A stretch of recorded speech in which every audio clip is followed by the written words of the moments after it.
All right, lean in for a second because we need to talk about the absolute blueprint for parental paranoia. We're stepping into the apartment building that basically birthed modern psychological horror. And no, Coco, I'm not talking about your last apartment complex, though the landlord vibe was familiar. Talking about Rosemary's Baby. Whew, what a masterpiece this movie is. This is Parallel Frequencies. I am just Blane. She is Coco. You're the freaks. What's up over there, Coco? Are you ready for Rosemary's Baby? More than ready. More than Man. ready. I have never seen this movie before and watched it to prepare for this episode today for you freaks. And as I'm watching it, I'm thinking, how is this the first time I've ever seen this? Right? How? I figured I didn't want to hype it up for you too much. I wanted you to kind of be surprised, but I knew what you were getting into, you know? I don't know what I was getting into when I ordered my package. You see, I'm still sitting here waiting on Here that we thing are next a to me. whole day later, and we're still sitting here waiting for your package. Same spot, same clothes. Same clothes. Can't Worse, believe. worse smell at this point. So everything's the same except the smell. Yeah, I probably no. But for real, we're actually recording ahead of time. Tell us why we're recording ahead of time. All right. Well, it's Wistful Wednesday, but Yes. on Wednesday, about 3 months in advance, I scheduled a mom's day off. This is a yearly tradition that I do for myself. I have invited other moms. Sometimes other moms can make it, sometimes I can't. Sometimes I do it all by myself, which might be the case when I take the day off. But I like to take advantage of the last few weeks of school. I feel this kind of ticking time bomb sort of Yeah. clock that's like, it's not really impending doom per se, but it is an impending change of lifestyle, if that makes sense. My kids It will be is. home It for does. summer. I am the primary caregiver and momager of my household. So it's a lot of responsibility. 3 boys, all of summer, all the time.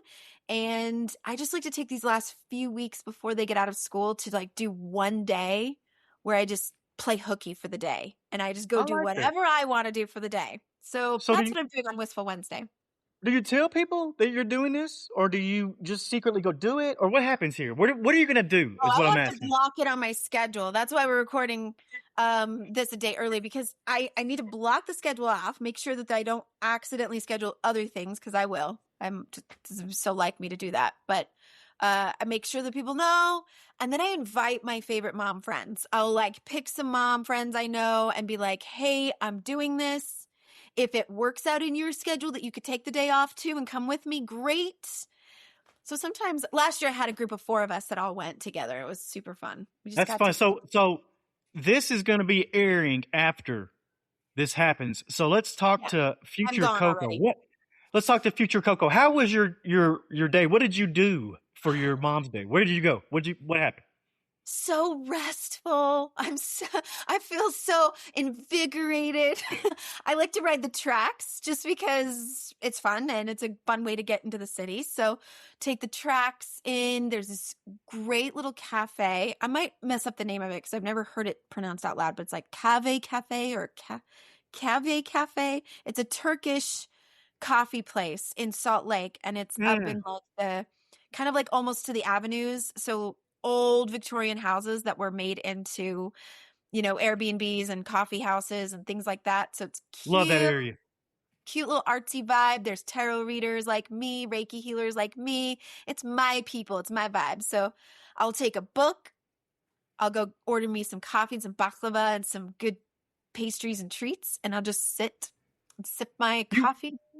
so you ride the train. You ride tracks up there. I have never ridden tracks, but I was a frequent flyer of the Hollywood Red Line or anything right there in LA because I used public transportation for the 5 years or so I was there.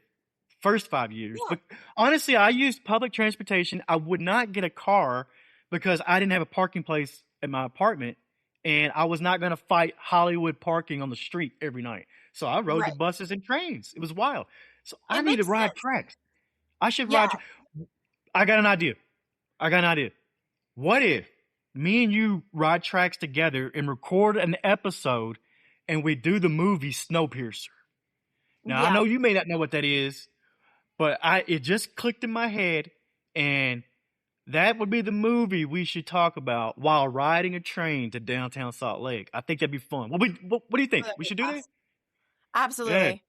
We'd be the coolest people on the train. I mean, are you kidding? There'd be like people riding it up to the U to go to school. There's college kids ride it all the time. It goes straight. The red line goes straight from here where we live in our neighborhood to the U all the way on the other side. So I I see a lot love of, it. and then they'd be like so jealous of us. Like, excuse me, guys, we're podcasting over here. Okay. Yeah. Now, I took you to the subway in Yeah, Hollywood. I've taken you that's there. what It's I was gonna wild, right? say. We rode the Hollywood and Vine, the red line.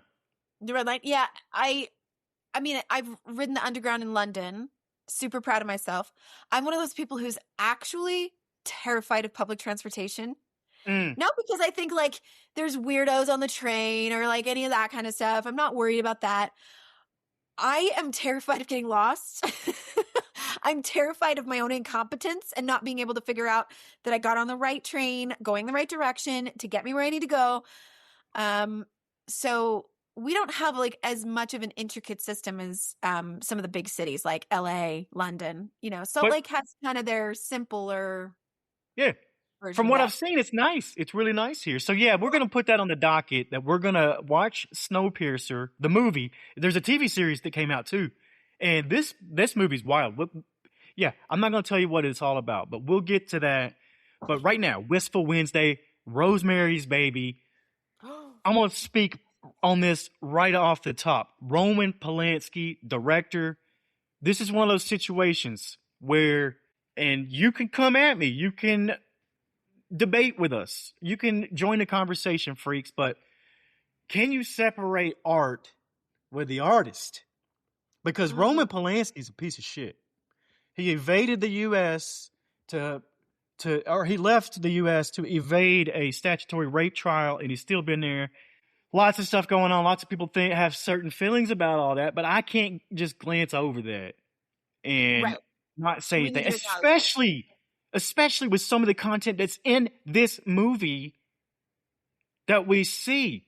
And it's like, huh, all right, well, I saw the inspiration for what he, so it's disgusting what happened there. And like I said, it's been a while. He's been there since 1978. So this is that's 48 years, I think, if my math is close to 50 Yeah. years.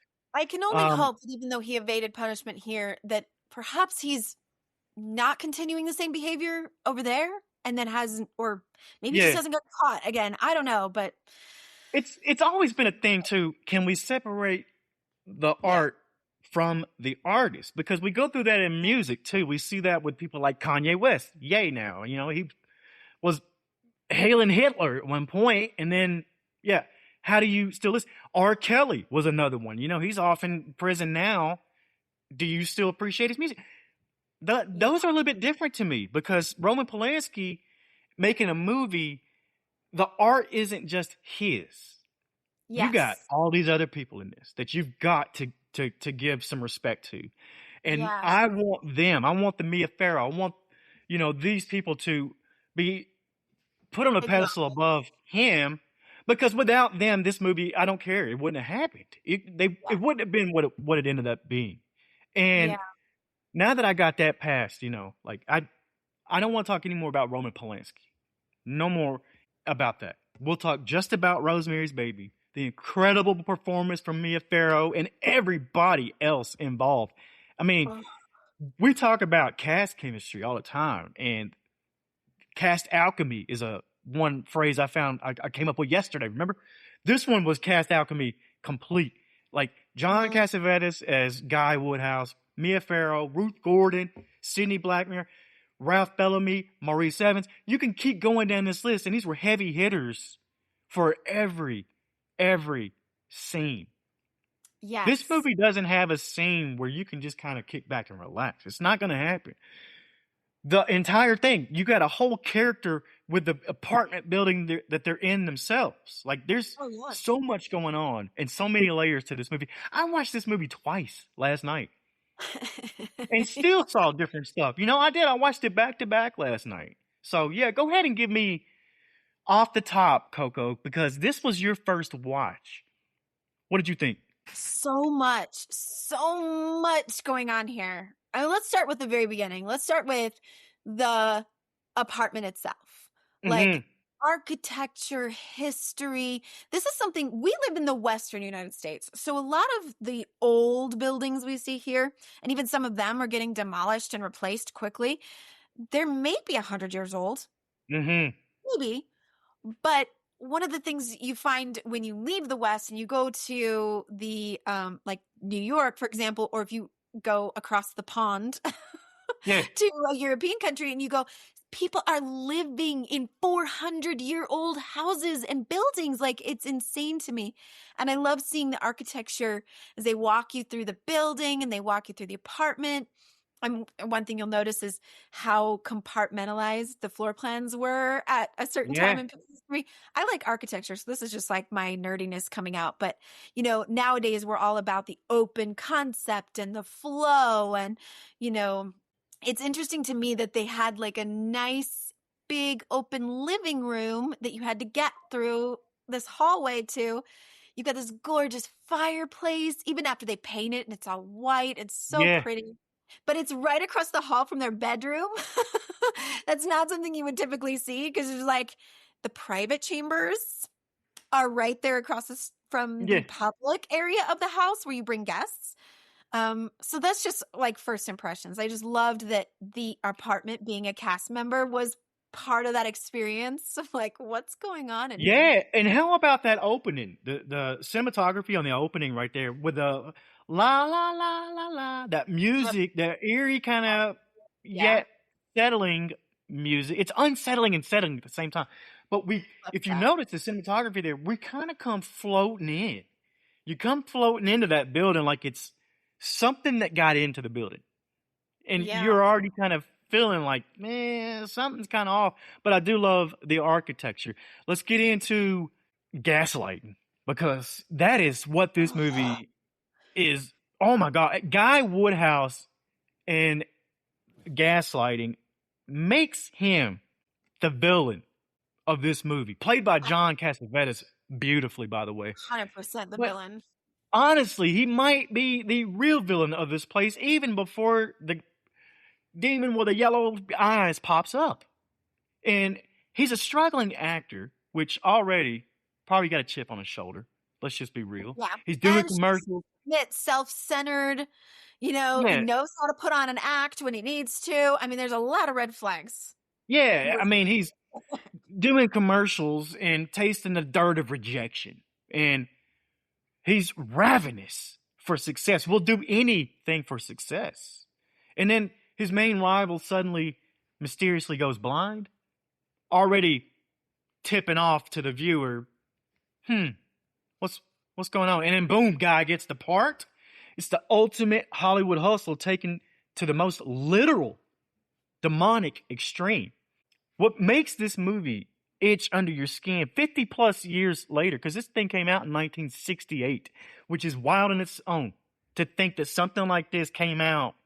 This was disturbing, you know, but 50 years later, it gets under our skin still, because it's not the supernatural stuff. It's the human betrayal. You know, it's that, because that stings when we see this. We see her. We know what she's going through, and you got so many people around her gaslighting her, telling her it's okay. Uh-oh, there's the FedEx package. Got the package. It only took 2 days. No, we already went through that. We don't have to. You can the door finally off shower. I can take a shower now. No, we're still filming this today. But I was talking about the gaslighting and nowhere to turn. That feeling that Mia Farrow's character would. By the way, I just want to give some accolades to Mia Farrow. What an amazing performance! I mean, that is what makes this movie what it is. It really reminds me of Shelley Duvall in The Shining. Is it Shelley Duvall? She's got that same kind of almost. I don't want to say homely, because I hate kind of using that kind of stuff, but but desperate. Yeah. But Feel she it. gave me that. She gave me the Shelley, and Shelley Duvall's performance came after this. So she may have taken a lot of inspiration from Mia Farrow's performance in Rosemary's Baby. But I did notice it. But go ahead on Mia Farrow and what she was doing, because incredible. Amazing. Yeah, the performance, the emotions that I just feel for her. But like the feeling that she starts to get where everything feels like the walls are closing in and she has nowhere to turn, no one to help her. It's so sad that comes with this horror movie aspect of like what supernatural things are happening to her in the movie, that it's actually really relatable. It's actually really relatable to a lot of women and a lot of circumstances where you get yourself into a place where there's just nowhere to turn for help. You're trying to find safety. You're trying to find someone who will believe you with, Hmm. I'm not crazy. I know what I see. I know what I feel. And everywhere you turn, even Dr. Hill betrays her. What? Come on. I'm just devastated for her.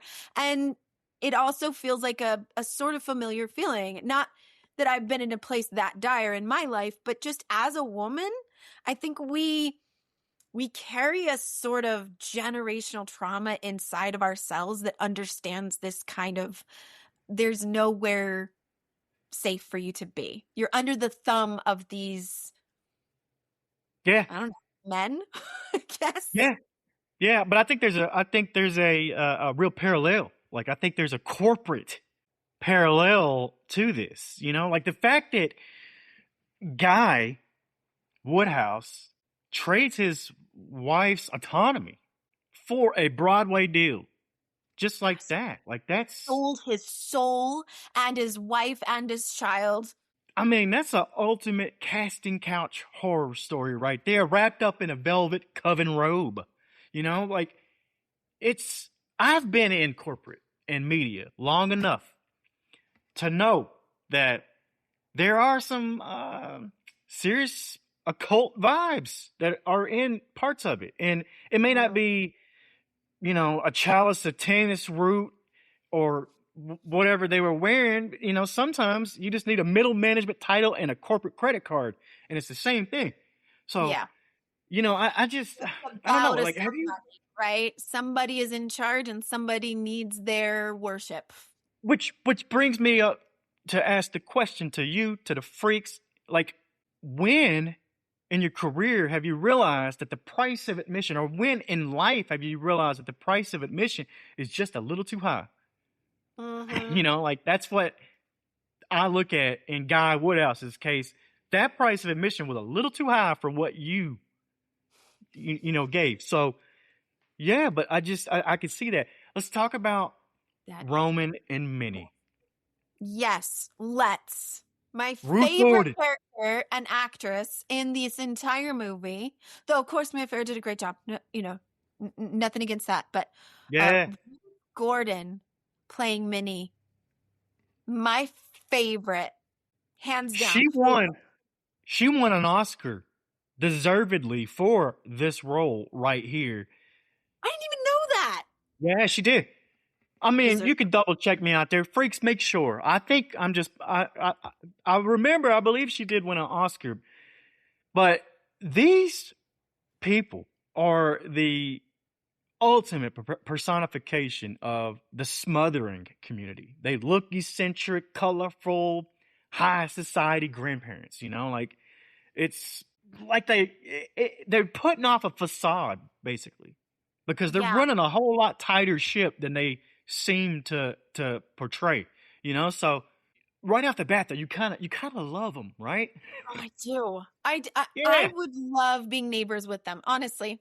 I mean, they kind of give off just this, maybe a little overbearing. I mean, you can see it when she's settling in to rest and be at home for the evening and read a book, and all of a sudden they're at her door and they're like, can we come in, and you kind of are like, well, sometimes I just want to be alone. But I mean, to have neighbors that feel that comfortable and are there to like care for you and invite you to dinner, and her natural way of speaking to Rosemary, the way she just, oh, yeah, it's fine. I'll talk to you later. Okay. Well, we'll see you on the other side. And this is my impression of Minnie. I don't know if it's good, but this is what I'm doing. So I would love to be in your, oh, well, sweetheart, you're looking great. You look so thin, all the things. I just fell in love with her. And I could see why you would invite her into your life and want her to be around and help you pick colors for your nursery, right? Let's be completely honest. If a neighbor like her, well, first of all, if they hand you a Lucky Charm that smells like a dumpster behind a seafood restaurant, you're probably going to toss that bastard into the river. But Rosemary, being polite, isolated, that's the big one. She's isolated, and that's what they prey on. Yeah. But if we had neighbors like that, I'd be welcoming it first, that's how I am. But when you start showing up at my door and I'm trying to have me time, I'm going to say no. I'm going to say, no, you're not coming in right now. Sorry. Yeah. Hold some boundaries, people. This is a good lesson, and boundaries are okay. Boundaries are loving. Boundaries are kind. And people who respect your boundaries are people who love and honor you. So it should have been less people pleasing and more boundary holding. I think maybe would have saved Rosemary quite a lot. Let's get into the real horror of this movie, and we've kind of touched on it already, and it's the fear of not being believed. That, to me, is the emotional core of this movie, because it hits a whole lot different depending on where you are in life. Rosemary knows something is deeply, inherently wrong. Her body's telling her instincts are screaming at her. It's the woman's intuition. Once again, you go in, you tell the doctor what's wrong, and they say, no, you got this. Take some Tylenol. And you end up with exactly what you said was wrong, So it happens all the time. And she's losing. Believe yourself, believe your gut, believe your intuition, follow it. Usually if you've got an impression or feeling about something, you are almost always right. Exactly. Like her body telling her, it's screaming at her. She's losing weight. She's pregnant. How do you lose weight when you're pregnant? You're not supposed to. She's in excruciating pain. She's eating raw meat straight from the butcher paper. Like, come on. Something's not right. You feel for her. And don't get me wrong, guys, the first trimester in pregnancy, and sometimes for a lot of people the whole time through, the sickness and the morning sickness and the things that you go through, I mean, it can be a crazy wild ride in a normal pregnancy. So I kind of get the feeling she was trying to write it off. Like, well, it's normal. I mean, it's, my doctors are telling me it's okay. And, it's her first time being pregnant. How would she know any different? Right. I mean, you got to give her credit for, I think most women would be in that same boat. They would be like, yeah, but it's normal to lose a little bit of weight at first because you're sick a lot. And then I'll gain weight later. And she didn't know any better. Exactly. And every single man in her life, her husband, her prestigious doctor, the system tells her she's just being a hysterical pregnant woman, completely invalidating her reality. She knows what's going on. They dialed down her volume until she sounds like static in the radio, and they don't want to hear it. It's just take away all of her autonomy. They take away all respect for her. And by the way, I mean, it shouldn't just be pregnant women, but in general, if you're ever wondering how to treat a woman, if anyone out there is wondering, like, what is the right way?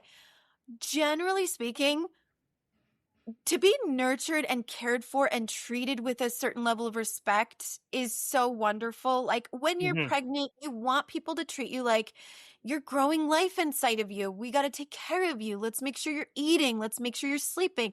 That's all fine. That's all great. But to act like, oh, you don't know what you're talking about. You just be quiet. Oh, you can't have that. You can't eat that. You can't do that. And then to like lock it down, like having them in charge of you.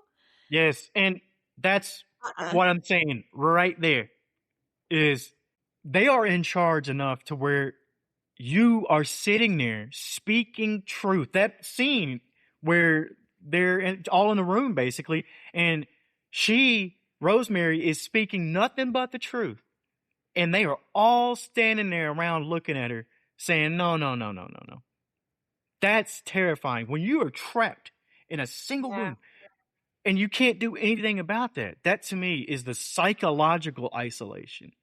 Not just isolated physically. Now you got the psychological part, and it's who's opening and holding the door open for the monster at that point. You got it open. You got the door open for that psychological trauma to come in, and it's going to happen. Then you got the supernatural stuff going on too. So but this to me, that's what's terrifying to me. It's like me sitting here saying, "Oh, the sky is blue," and somebody else telling you, looking you dead in the eye, saying, "No, no, no, no, no, no," and a bunch of people doing that to you, to where you feel crazy. That's scary. Yeah. There's a couple of little examples, like little microaggressions that you see. One that I remember was when they're fighting after the party, and she's like, "I'm not going to go see Dr. Saperstein anymore. I'm not taking those those drinks that she keeps giving me. I'm not doing it. I got to get a second opinion. And he says, "How's that going to make the doctor feel?" Or he says something like along the lines of like, "Well, you're hurt his feelings," or "How is he supposed to feel about that?" And she's like, "What do you mean? How is he supposed to feel?" I remember like that scene being so like, oh my gosh, she's actually being expected to put some doctor's feelings ahead of how she is being cared for as the pregnant woman who's supposed to be cared for. And then the other one was when she was looking for the book, and she had gotten her friend's book, and it had given her clues about what was going on, and she was looking for it, and she's like, "Where's my book?" And the husband's like, "Oh, I got rid of it." She's like, "What do you mean? That he gave it to me. That meant something to me." And he was like, "It was upsetting you." And I like these little moments. I hope people watch this movie or see moments like that. If they're dating someone, these little things happen like that. They're these little micro things. They might be easy to write off and be like, "Oh, they just weren't thinking," or "They're just being selfish in that moment," or "They were, whatever." It was a momentary lapse in judgment. If you're seeing that kind of dynamic happening in a relationship with someone, red flags. Just run the other direction. It's a good rule of thumb. Absolutely. And there are so many instances of that happen in this movie. Even when, let's talk about it, when he rapes her, that is a hard scene to watch. And when they're done, and he's like, "Oh, it's disgusting," but he's basically saying, "Oh, it's okay." No, it's not. Yeah. He's like, "Well, I didn't want to miss baby night, so you were passed out anyway." And it was kind of, he kind of alludes to the fact that it was a little exciting for him. Yeah, that is not okay. And I was like, hell no. And he plays it off so nonchalantly, like it's just okay. And I'm like, if anybody out there, man, woman, whatever, if you watch that scene right there and you feel okay, you need to get some help. Yeah. The idea here is that being married, the woman's life and body are his property. And that is, again, it's not explicitly said. It's just implied in that kind of behavior. And that's something that I would like to think we've evolved. For some people, not so much. So I feel like this is a great time to just highlight that and say like, hey, that sort of culture, that sort of underlying belief system that we maybe have had in the past, it's dead now, and we need to move on from that and call it out for what it is. Yeah, I'm gonna tell you right now, watching that scene, it is not okay. Yeah, it feels very icky and triggering probably for a lot of women, I'm sure. So, it should. Everybody should feel icky watching that scene. And then that scene, it's early in the movie, but it leads to the climax of the movie. And we get to that famous or infamous final sequence where at this point, Rosemary, she finds the hidden door. Yep. She walks into this parlor, and there's the black cradle. She's hearing a baby crying, and they're giving her lies about that. They're saying, "Oh, somebody else moved in." Yeah, she figures it out. They're not. Yeah, but that's the thing. That's also the thing too. When she goes through that spiel and she lays out every single thing that has happened and has been done, and it's none of this. Well, I think this happened. And she says it factually. That's where you know she knows, and Uh-huh. it hits, and it's like, oh my god, like what now? Yeah. And when she's in there and she looks at the baby, I love this. This right here will stick with me forever. And she says, "What have you done to its eyes?" Roman says the line that seals the entire narrative. He has his father's eyes, and that one sticks. It's like, oh god, that's so deep. Do you So know what I love about that moment? What I love about it, and because we've covered a lot of horror movies, is that they never show the baby. nope. And they don't have to, because the image in your mind is far more powerful. And this is what I believe about horror movies in general. You know this about me. I Yes. think that when they don't show the things, the full horror of it all, the monster, the entity, whatever it might be. In this case, it was the baby. I mean, it's like she thought maybe her baby was in danger, that it was going to be Yes. sacrificed to the witches because of what she'd read about them and eating babies, which I'm going to get to in a second. But that she looks and all you see is her reaction to the baby. Fantastic. That's the twist. That's the big twist here in this whole movie that makes this a masterpiece instead of just a supernatural monster flick. She doesn't reject it. The maternal instinct kicks in, the human need to protect what is hers kicks in, and overrides the sheer cosmic horror of what she's looking at. She starts to rock the damn cradle. Are you serious? Yeah. You know, like Yeah. it's dark. It's beautifully dark, deeply twisted. Yeah, it does. You see this moment, and I knew it was so pivotal. It was going to be a pivotal moment in that is she's sitting down. Minnie brings her a cup of tea and she's like with tannis root. Like, I love that part where she's like, Yes. okay. And she's like, no, it's just Lipton's tea, darling, just drink it, whatever, Yeah. I love that part. But she's sitting there and you see her look over at the baby and you see them rocking the baby and you see this decision happening. This is Mia Farrow's like acting subtext skills is fantastic. She's just, this moment of decision is happening where she's like, she could, and then this is me watching it for the very first time. I'm like, she's either going to pick up the dagger and stab the baby with it, which is possible. She's a very Catholic, God-fearing woman, right? Or what she ends up doing is making the decision that this isn't what I wanted, but that's my baby. One way or another, that's my child. And that's what you see that decision happening in her face as she walks over and is like, you're rocking him too fast. Yep. Fantastic. Yep. What a movie. What are I want to hear the witch stuff from that book. Is that some real stuff in it? Tell me about that. Let's get into that. I have to address that because I was almost shocked as I watched this movie. Like, I didn't know this was a witch movie.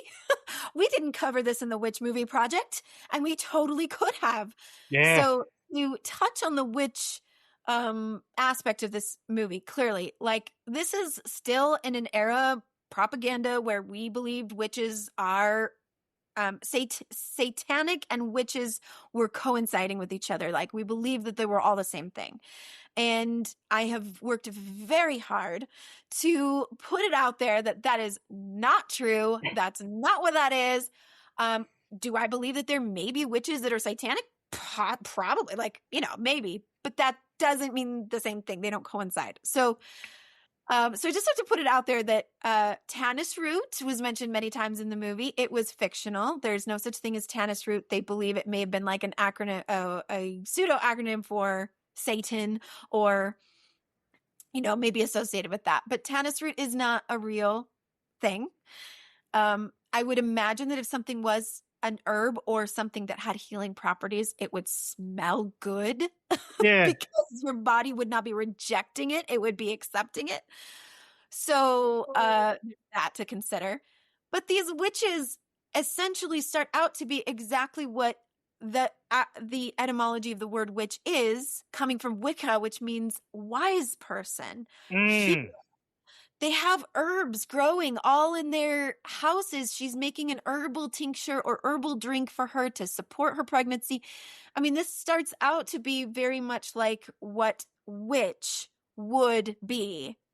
It's only the association with evil and devil and Antichrist and Satan's child and Satan worship and hail Satan at the end when they're doing that. And it's all that I think is we need to put the kibosh on when it comes to our image, right? I thought that scene where they're doing all the Hail Satan stuff, I was like, you know what, this looks like a good time, minus the baby, and all that. I was like, this is not a bad party. I was all for it. So, nice place. Satanists and Church of Satan, they're doing some amazing charity work in our world. The Satanic Temple. That. Let's get it right. The Satanic Temple, because I am a member. I'm going to tell you that now. I am a member. Yeah. The Satanic Temple is the one. Yep. You go look into that, and you'll see that that's not the Hail Satan one as much as the Fuck the Man as much. Because, right. Yes, go look into that. I think our freaks would appreciate the Satanic Temple. I actually have a hoodie. I bought a hoodie once. It says Hail Satan. It's in all black. I got it from them. And part of the money went to fund an abortion clinic or something in Texas, I think was what it was. So, not getting too political, but we might. That we could go into that are not quite depicted in a horror film that's meant to scare God-fearing people that maybe were Catholic or brought up Catholic and made to fear that, right? There's obviously been a lot of centuries behind the propaganda of like, fear the devil and fear the demons and then this and the saints and the crosses and the crucifix and the blah, blah, blah.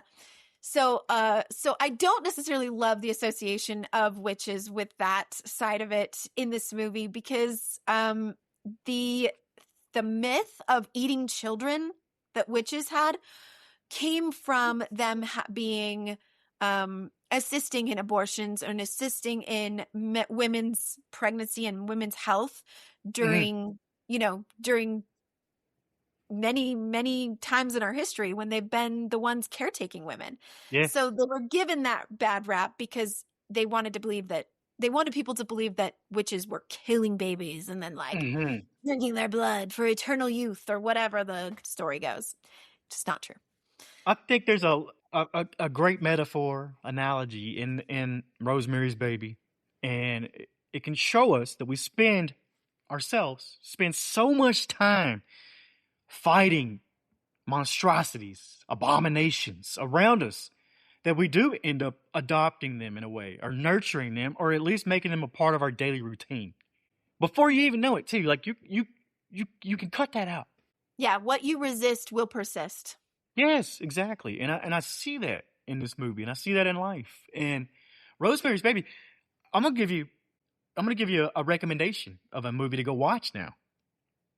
And you probably didn't know about this. Apartment 7A on Paramount by Natalie Erica James. It's the prequel to Rosemary's Baby. And they just came out a couple years ago. It's on Paramount. Minnie's in it, played by a different actor. Yeah. I gotta see that and see if there is good. I don't know if anyone's hiring me, but I could play Minnie, the younger version of Minnie, if anyone wants me to go. I was like, you know what? She's what my could favorite. we do for Halloween this year? You would make a great Minnie. You could do that. You could do that. Oh my gosh, you got to give me some curlers and some. Yeah, and then maybe Matt could go as Roman. Yeah. Yeah. And then I guess that leaves Lindsay as Rosemary and me as Guy. I don't know about that. I don't know if I can. We're not going like that. But no, I do. I think you could make a great Minnie. Give us that impression one more time. Let me hear. Oh, it's okay, darling. I'll bring you your drink a little bit later. Okay, you just make sure you drink that up. You drink that drink up. You drink it right up. You sound like her. You could look like her. I think you got it, Coco. I love it. I love her. I love the New York. She just feels like so perfect. Perfect New York older lady. I don't know. But yeah, one thing we didn't talk about, and I just want to briefly mention it. I know we've gone over time, but the short haircut, right? The short Oh, haircut that Betrayal gets, and we just have to acknowledge the symbolism behind that and being her autonomy of like making the choice to cut her hair that short. And she thinks it's very vogue. She thinks it's really in. And the way she's treated by her husband about that haircut. Because I kept asking myself, what's the significance here? Why did they all of a sudden cut her hair? Why is that part of the story? Why is that yeah, part of the yeah. script?